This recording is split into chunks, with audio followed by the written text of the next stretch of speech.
Time to think about tomorrow is today. Go long. Well, the doctor's in, and authorities now warning that concerns about the Zika virus are fueling fraud. New York prosecutors out moments ago saying companies are deceptively marketing Zika-protected products that simply just don't work.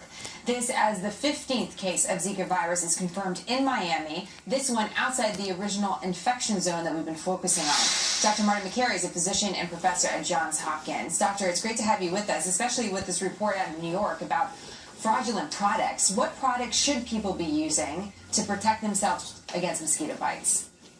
Well, Jenna, the EPA has reviewed all the stuff out there, and in combination with the CDC, they recommend anything with at least 25% DEET or picaridin or eucalyptus oil. Anything more than that doesn't provide any added benefit, and applying something with those substances every 7 to 8 hours is pretty much all that you can do, along with avoiding these high-risk areas. Do you have to be concerned about using mosquito repellent so often, whether or not you're a pregnant person, a child, or otherwise? Well, the first thing to remember is most of the bites with Zika are among mosquitoes that tend to bite during the daytime as opposed to nighttime. It's more common around still water areas. And the EPA did a massive review in 1998 of DEET and all these other substances and found that the long-term results are pretty safe. So really the best thing you could do is apply something every 7 to 8 hours, and that's about it. What do you make of the latest report that now we're at number 15 as far as cases? How many cases do you think are really out there, and what does it mean for the rest of us outside of Florida?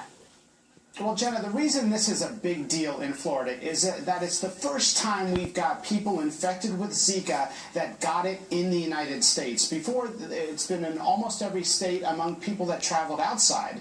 But the mosquitoes only travel about 500 feet. A mosquito is not going to fly to Boston from Miami or somewhere else. And the mosquitoes live about a week or two, so probably it's going to be a low-grade infection. It's probably going to be like dengue or chikungunya fever that we've had for decades, and that rears its head up every so often. So this is different, and of course the consequences are graphic with the children being affected with microcephaly, but it's probably going to be limited, and no expert really thinks this is going to spread across the country quickly. Okay, interesting perspective for us today. We have to run for some breaking news. Dr. Makary, great to see you. Thank you so much. Good to be with you.